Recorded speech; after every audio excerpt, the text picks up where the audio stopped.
आने वाली नवरात्रि है। नवरात्र कौन कौन रखता होगा, एक बार खड़ा करेंगे हाथ। नवरात्र में भूखे रहने से व्रत माना जाता है क्या? भूखे रहने से होता है व्रत?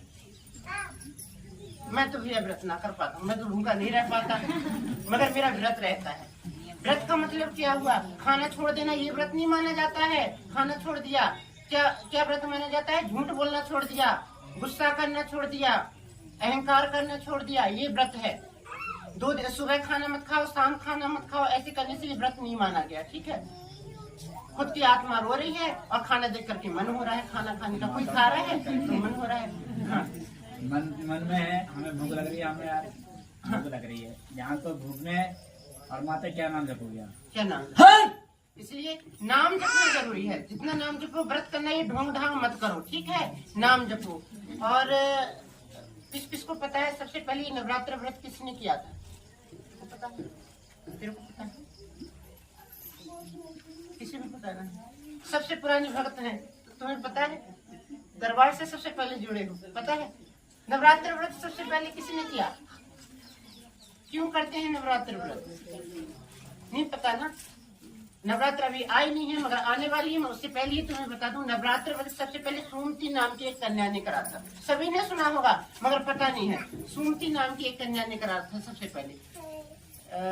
बहुत छोटी एक कन्या थी, एक साहूकार जैसे उनके यहाँ जन्म लिया। उनने जन्म लेने के बाद वो क्या करते थे, जगदम्बा माता का उसके पिताजी रोज हवन किया करते थे।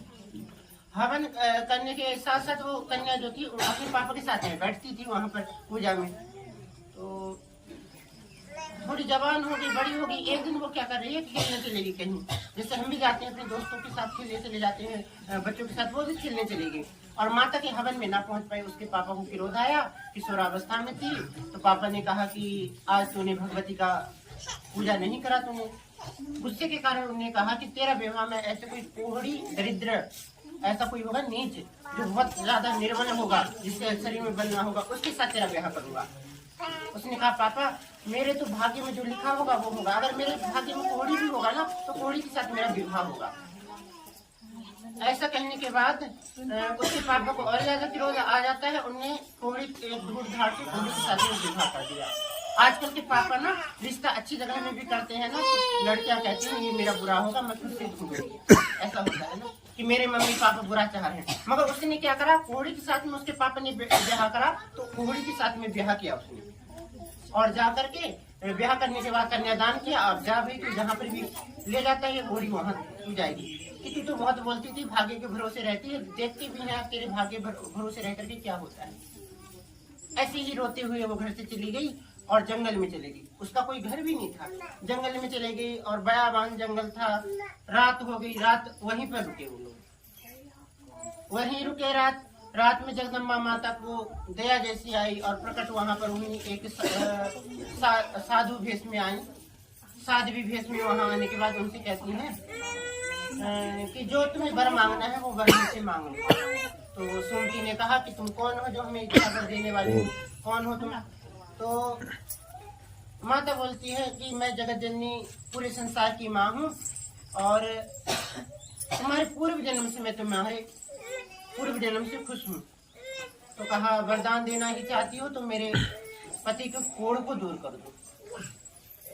तो सबसे पहले उसने मांगा कि पति को कोढ़ को दूर कर दो। माता रानी ने क्या करा, हाथ उठाते ही तथास्तु कहा और उसके हाथ जो शरीर कोहड़ी जैसा था, सोने के समान बहुत ज्यादा बल आ गया।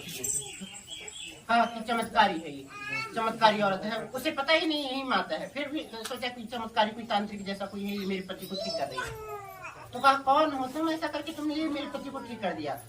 तो माता ने कहा कि पूर्व जन्म की तुम्हारी कथा सुनाती हूँ मैं कि पूर्व जन्म में तुमने जाति निषाद स्त्री थी और तुम्हारे घर में कुछ भी नहीं था, खाने को भी कुछ नहीं था।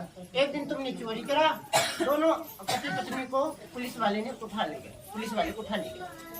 शुक्ल की प्रतिपदा से नवरात्रि चल रहे थे, उस समय उन्होंने न तुमको खाना दिया न पीना दिया, मतलब पानी भी नहीं दिया। अनजान में वो तुम्हारा व्रत हो गया। उसी व्रत से मैं खुश हूँ, माता ने कहा उसी व्रत से मैं खुश हूँ। तो सुमति ने कहा कि कब होता है तुम्हारा व्रत और कैसे करके तुम खुश होती हो, ये कथा हमें पूरी बताइए। माता ने कहा जो शुक्ल नवरात्र जैसे चैत और अश्विन, इसमें शुक्ल पक्ष की पहली से लेकर के नवमी तक जो व्रत करता है तो वो नवरात्र व्रत कहलाते हैं, उसी से मैं खुश होती हूँ।